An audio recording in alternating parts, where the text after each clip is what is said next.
Dan banyak juga teman-teman WNI yang menetap di Jepang menolak kedatangan Ustadz Somad. Masa di Australia bisa masuk, ke Jepang nggak masuk? Saya mau menjelaskan kenapa saya menolak kedatangan Ustadz Somad. Dan banyak juga teman-teman WNI yang menetap di Jepang menolak kedatangan Ustadz Somad.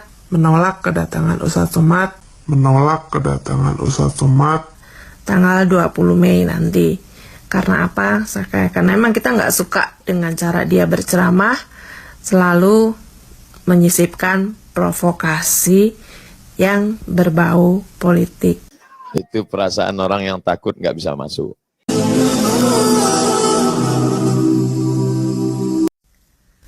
Halo, Assalamualaikum. Ini saya, Vera. Saya mau menjelaskan kenapa saya menolak kedatangan Ustadz Somad. Dan banyak juga teman-teman WNI yang menetap di Jepang menolak kedatangan Ustadz Somad tanggal 20 Mei nanti. Karena apa? Karena memang kita nggak suka dengan cara dia berceramah, selalu menyisipkan provokasi yang berbau politik. Stop berpolitik di rumah ibadah Bait Allah. Ya Allah ya Fat, kalian ngeri nggak sih itu? Gimana kalian yang pendengarnya? Si ulamanya sendiri pun nggak ngeri ke arah situ. Udah, kita balik lagi aja langsung. Ini ada salah satu contoh ceramahnya Ustadz Somad yang menjelaskan kalau orang kafir itu nggak pernah kesurupan karena orang kafir itu temannya setan.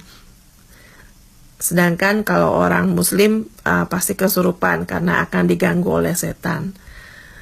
Jadi kayaknya Ustadz Somad perlu nonton TV, perlu nonton YouTube, perlu piknik. Bukan apa-apa, di Rusia ada sekte keagamaan apa gitu, mereka juga suka kesurupan. Terus yang lucunya di dalam ceramahnya itu ditekankan kalau orang kafirnya itu Cina plus Ahok, apa urusannya? Orang Cina pun ada yang suka kesurupan, Pak Ustadz. Ada budaya cengbeng, ada budaya cap gomeh. Di sana suka ada yang kesurupan, mereka kemasukan dewa atau dewi. Yaitu kepercayaan mereka, urusan mereka, bukan urusan kita. Jadi jangan pernah bilang, kalau nggak tahu, jangan asal ceplos orang kafir itu, apalagi orang Cina, nggak pernah kesurupan. So please, lihat budaya orang, so please, tengok ke luar sana. Jangan ada cuma di dalam tempurung sendiri, terus mengeluarkan imajinasi sendiri, beropini sendiri, giring orang ke arah sana. Itu udah salah besar. Cara Anda memprovokasi orang lain dan pengikut-pengikut Anda akhirnya berpikiran menjadi liar, yang ada cuma memikirkan caranya bermusuhan, caranya memusuhi orang lain, caranya menghalalkan darah orang lain, caranya menyatakan kepada orang lain kalau si A memang benci dengan ulama, si B memang benci dengan ulama. Itu udah salah, Pak Ustadz. Anda sudah menggiring pengikut Anda ke arah sana. Menggiring pengikut Anda agar berpikiran ke arah sana. Jadi please, lihat kenyataannya, lihat yang realnya. Mungkin Anda perlu jalan-jalan. Apakah iblis itu hanya ingin menggoda umat muslim aja, Pak Ustadz? Ya, iblis hanya menggoda orang yang beriman. Makanya jarang-jarang orang kafir kerasukan setan. Yang kerasukan setan itu orang baik-baik. Jarang, saya belum pernah nengok Cina kerasukan setan. Pernahkah Ahok itu kerasukan setan? Enggak, setannya juga. Karena sesama setan jarang saling menggoda.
Ups, ada sedikit lagi beberapa yang gue pengen sampaikan. Kenapa gue nggak suka Ustadz Somad? Kenapa di ceramah-ceramahnya Ustadz Somad dia selalu seperti udah disiapkan pertanyaan dan dia akan menjawab sedemikian rupa. Jadi wallahu alam sih sebetulnya ya kalau dia itu entah itu udah pesanan atau bagaimana. Tapi kalau nggak salah juga gue rasa kalau gue punya prediksi kalau dia itu ulama pesanan, karena bukan apa, isu-isu yang sedang digoreng pasti akan menjadi salah satu sisipan di dalam ceramahnya. Jadi kayak semacam tenaga kerja asing, PKI, Cina, kepemimpinan, dan lain-lain itu akan disisipkan sesuai dengan masa dan saat isu apa nih yang lagi digoreng sama para politikus-politikus. Jadi please stop, jangan pakai rumah ibadah untuk berpolitik. Anda ulama, tentu Anda lebih mengerti banyak daripada saya. Ngerinya ajab Allah. Dan videonya viral, diundang kemari. Bapak Ibu yang dimuliakan Allah SWT, tema kita malam ini adalah 3 amal yang bisa menyertai kita walaupun kita sudah mati. Filosof-filosof tidak mau cerita mati. Sokrates, Aristoteles, Demokritos, Thales tidak mau cerita mati. Karena bagi mereka setelah mati itu apa? Tidak tahu, gelap. Maka mereka tidak mau cerita mati. Maka sebagian suami juga tidak mau cerita mati. Kalau istrinya cerita, mas, nanti kalau mas mati, jangan cerita mati. Nah, itu. Tapi kalau istrinya bilang, kalau aku mati, dia senyum. Nah, ini yang Bapak Ibu yang dimuliakan Allah Subhanahu wa taala. Mati kita tidak perlu takut karena mati adalah resiko dari hidup. Siapa yang berani hidup berarti berani mati. Siapa yang takut mati jangan hidup. Takut hidup mati saja. Begitu kata Kiai Gontor. Perempuan yang berani muda, berani cantik, berani tampil luar biasa, maka dia juga siap tua. Siap keriput, siap lisut, siap mati. Ada perempuan yang tidak siap tua, akhirnya dia mau muda terus. Akhirnya mukanya muda, tangannya tua. Oh, Ustadz nyindir ya? Enggak, mohon maaf, saya Ustadz yang tidak pandai menyindir, karena dari tadi memang saya tidak ada melihat ke sana. Saya berusaha untuk fokus kemari saja. Karena saya trauma, saya pernah ceramah, melihat perempuan aja, masuk SMS, Ustadz kalau ceramah jangan lihat perempuan terus, malunya luar biasa. Bapak Ibu yang dimuliakan Allah Subhanahu wa taala, tema kita malam ini diambil dari hadis sahih Muslim. Muslim itu siapa Pak Ustadz? Muslim itu nama seorang laki-laki. Nama lengkapnya Muslim Ibnul Hajjaj Al-Qushairi An-Naisaburi. Dia punya guru namanya Muhammad bin Ismail bin Ibrahim bin Mughirah bin Bardisbah Al-Bukhari. Muslim punya guru namanya Bukhari. Bukhari punya guru namanya Abdullah bin Maslamah. Abdullah bin Maslamah punya guru namanya Malik bin Anas. Malik bin Anas punya guru namanya Abu Zinad. Abu Zinad punya guru namanya Al-A'raj. A'raj punya guru namanya Abu Hurairah. Abu Hurairah punya guru namanya Muhammad sallallahu alaihi wasallam. Nah, jadi salah satu keistimewaan keilmuan Islam berguru. Kamu gurunya siapa? Nabi Muhammad sallallahu alaihi wasallam. Loh, kok bisa ketemu langsung? Ketemu tadi malam mimpi. Bisa? Siapa yang bilang tidak bisa? Gimana kamu lihat Nabi Muhammad tadi malam? Dalam mimpi Pak Ustadz. Gimana bentuknya? Jenggotnya putih, jambangnya putih, rambutnya putih semua. Yakinlah saudaraku bahwa yang kau lihat itu adalah drunken master. Karena Nabi Muhammad dalam kitab Asy-Syama'il Al-Muhammadiyah yang ditulis oleh Imam Abu Isa Ibnu Saurah At-Tirmidzi dikatakan Nabi itu jenggot dan rambutnya ketika meninggal, ubannya tidak lebih dari 20 helai. Jadi kalau mimpi putih-putih semua, itu Jet Li atau Cuyunfa. Alhamdulillah Pak Ustadz, suami saya tidak ada ubannya sampai 20 helai. Tapi begitu di akhir bulan, ujung hitam, putih semua dipangkat. Ustadz nyindir ya? Tidak. Saya termasuk Ustadz yang tidak pandai menyindir. Dan ceramah saya tidak bisa di-request. Saya pernah dipesan, Ustadz, tolong Ustadz ceramah, cerita tentang orang yang sudah sedekah, tapi uangnya diambil kembali. Loh kok bisa begitu? Kemarin ada orang nyumbang 300 juta, akhirnya kami beli semen di toko material. Semen, besi, kerikil, batu bata. Terus dia minta lagi, sekarang utang kami menumpuk di toko. Jadi coba Ustadz ceramah, bagaimana hukumnya orang yang nyumbang, minta lagi. Al-aidu ila ghibatihi kal kalbil ladzi ya'udu ila qaihi. Orang yang menarik sumbangannya kembali, maka seperti seekor anjing yang menjilat muntahnya. Masya Allah ceramah Ustadz berapi-api. Tapi sayang Pak Ustadz, yang mau disindir itu nggak datang. Oleh sebab itu maka saya kalau ada apa-apa saya maunya langsung aja. Mana orangnya? Biar saya ceramahi. Berani Ustadz tatap mata dengan dia. 4 mata, jangan 4, 3 pun saya bisa. Makanya saya ceramah sesuai yang dipesankan tema kita, tapi tidak ditulis temanya di sini. Tabligh Akbar Melbourne, Ustaz Abdul Somad LCMA bersama masyarakat Muslim Indonesia Victoria IMCV di Melbourne, Australia, Kamis 10 Sya'ban 1439. Tolong ini dilihatkan biar orang tahu saya pernah ceramah di Melbourne.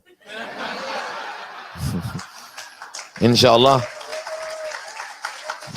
kalau video ini sudah viral, naik rating saya insya Allah. Tengok tuh Ustaz Somad. Setelah ini saya kan akan ke Jepang. Habis Jepang ke Korea.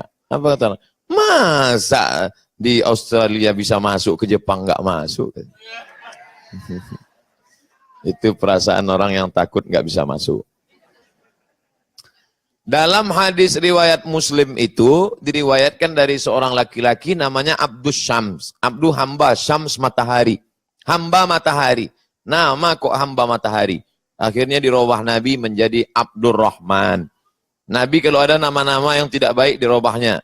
Abdurrahman, Abdurrahim, Abdullah, Abdus Somad. Abdurrahman bin Sakhar Ad-Dusi. Tapi karena selalu membawa kucing, dipanggil Abu Hurairah. Karena selalu bawa kucing. Ya Abahir. Kata dia, saya mendengar Nabi bersabda. Apa kata Nabi? Idza matal insan. Kalau manusia mati.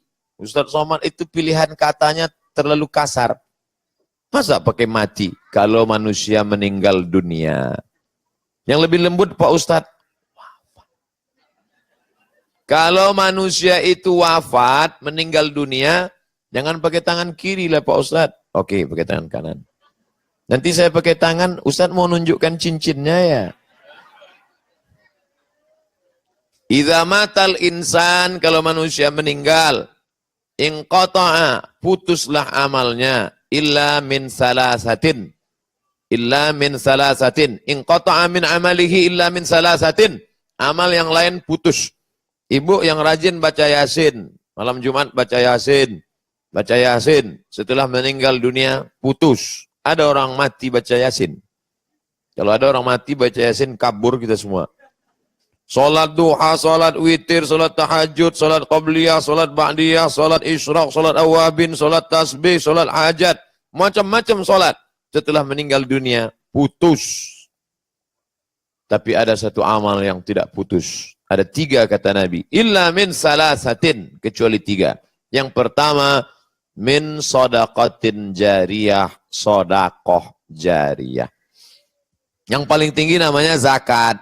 Di bawah zakat namanya infak. Di bawah infak namanya sodakoh. Di bawah sodakoh namanya wakaf. Zakat, infak, sodakoh, wakaf. Apa bedanya Pak Ustadz? Zakat itu wajib. ada nisabnya 85 gram emas. Bapak ibu yang punya uang 85 gram emas, kenapa pakai emas? Karena emas yang paling harganya stabil di dunia. Dolar, dulu zaman saya ke Mesir dengan Ustadz Riza, calon doktor PhD dari mana Ustadz? Ya payah nyebutnya. Kami berangkat waktu dolar dari 2000 menjadi 17.000 tahun 1998 ke Mesir. Tidak stabil, tapi emas stabil. Maka ingat angka 85. Cara mudah mengingat, Bapak Ibu ingat saja tahun 85 apa peristiwa. Ibu, tahun 85 apa peristiwa terbesar dalam hidup? Aku bertemu dengan suamiku, Pak Ustadz. Masya Allah, so sweet. Nah, ingat 85, 85, 85. Siapa yang punya emas 85 gram, kalau dirupiahkan sekarang berapa? 1 gram 500.000 kali 85 gram 42.500.000. Maka kena zakat 2,5%. Keluarkanlah 2,5%. Ingat, 85, 85, 85, 85, 85. Jangan saya sebut 85, keluar dari sini berubah jadi 58. 85. Zakat wajib. Dan ada tempat penyaluran yang tidak boleh kita geser, tidak boleh kita otak-atik. Innama shadaqatu lil fuqara wal masakin wal amilina 'alaiha wal mu'allafati qulubuhum wa fir riqab wal gharimin wa fi sabilillah wa ibnis sabil. 8. Tidak boleh dialihkan ke yang lain. Ini namanya zakat. Di bawah zakat ada namanya infak. Kalau ibu belikan karpet, infak. Bapak belikan lampu, infak.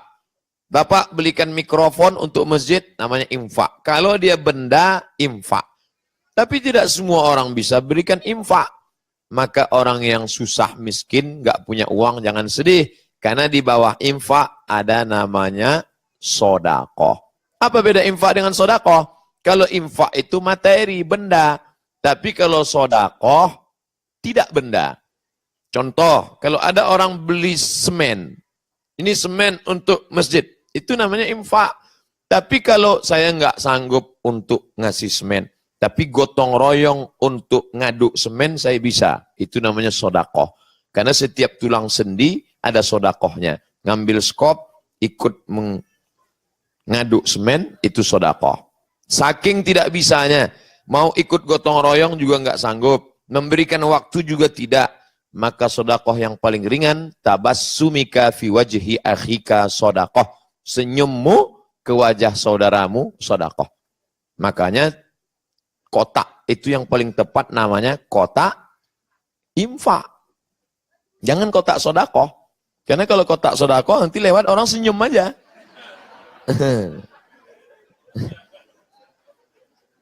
Ini yang paling tepat itu kotaknya kotak infak.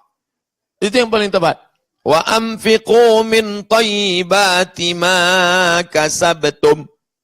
Infakkanlah yang baik-baik dari hasil usahamu, uangmu, duitmu. Ini yang berada di meja kertas ini, kertas apa nih Pak Presiden? Formulir untuk infak atau sodakoh? Infak kan?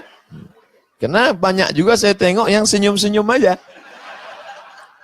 Ini yang perlu kita dudukkan masalah ini. Bahwa itu bukan sodakoh, Pak. Tengok, senyum boleh, tapi duit keluar. Infak, sodakoh. Paling tinggi zakat, di bawah zakat, infak. Di bawah infak, sodakoh. Wakaf. Wakaf ini lebih khusus lagi. Wakaf itu harus ada 4 unsur. Yang pertama, wakif, orang yang berwakaf. Yang kedua, orang yang menerima wakaf.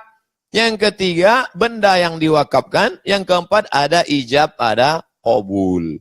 Aku wakafkan tanah ini 1 meter untuk Masjid Baitul Ma'mur tunai. Aku terima, sah. Ada yang berwakaf, ada yang nerima wakaf, ada benda yang diwakafkan, ada ijab dan qabul. Maka tidak tepat kalau dibuat kotak wakaf. Karena kita tidak pernah akad dengan kotak. Aku wakafkan ini, kotaknya menjawab, aku terima. Nah, ini pilihan kata-kata. Jadi kata itu tidak ada sinonim. Kata itu ada penuh penjelasan detailnya. zakat, wakaf, infak, sedekah. Kalau wasiat gimana Pak Ustadz? Wasiat temannya hibah. Kalau diberikan saat hidup, namanya hibah. Tapi kalau wasiat, nunggu mati. Makanya Bapak pengurus Masjid Baitul Makmur, kalau ada nanti jamaah. Pak pengurus Baitul Makmur, iya itu ruko saya, itu saya wasiatkan untuk Baitul Makmur. Jangan senang dulu. Karena dia berpindah setelah mati. Setelah dia wasiat, 3 tahun, nggak mati-mati. Akhirnya pengurus, gimana Pak yang itu ruko kemarin, udah bisa kita ambil. Masih belum mati juga Pak Ustadz. Beda dengan hibah. Kalau hibah begitu dia berikan, langsung berpindah. Ini saya berikan untuk masjid. Langsung urus surat menyuratnya, pindah langsung. Tapi kalau wasiat, maka yang disebut dengan wasiat itu adalah materi, benda. Jadi kalau ada nanti orang, nak kalau aku mati, meninggal, tolong antarkan kuburku ke tempat aku lahir dulu, makamkan di tepi sungai, di bawah pohon bambu, angin spoi-spoi. Itu bukan wasiat. Jadi nggak perlu dilaksanakan. Katanya wasiat harus dilaksanakan. Kalau tidak nanti akan menjadi. Itu wasiat harta. Adapun wasiat yang tidak harta, ada kalanya malah haram. Salah seorang jamaah meninggal di satu kota. Lalu kemudian dia wasiat minta dimakamkan di kota lain, saya sudah hitung, dari kota ini 7 jam ke ibu kota provinsi, dari ibu kota provinsi ke kampung halamannya 4 jam. 7 tambah 4, 11 jam. Sementara ini mayat akan busuk. Dia nelpon saya, Ustaz Somad, ya, ini almarhum berpesan katanya jenazahnya, wasiatnya pulang ke kampung halaman. Tapi keadaannya sudah begini. Saya bilang, makamkan di tempat di mana dia meninggal. Loh, ini wasiat Pak Ustadz, kalau tidak kami laksanakan nanti gimana? Yang namanya wasiat itu harta, duit, benda. Adapun pesan seperti ini ada kalanya malah haram. Karena menimbulkan mudarat. Nanti kalau hantunya gentayangan Pak Ustadz, makanya jangan terlalu banyak nonton film hantu. Masa hantu nonton film hantu? Bapak Ibu yang dimuliakan Allah Subhanahu wa taala.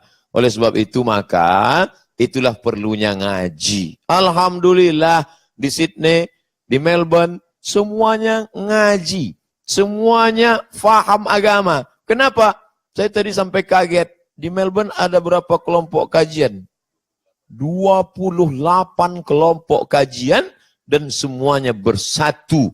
Mana contohnya? Malam ini. Dibuka pendaftaran setengah jam 400 langsung. Kalau 400 orang kumpul dalam setengah jam, berarti 1 menit itu berapa SMS yang masuk? Itu error itu HP. Hang langsung. Bapak Ibu yang dimuliakan Allah Subhanahu wa taala. Siapa yang mengatakan kita tidak mungkin bersatu?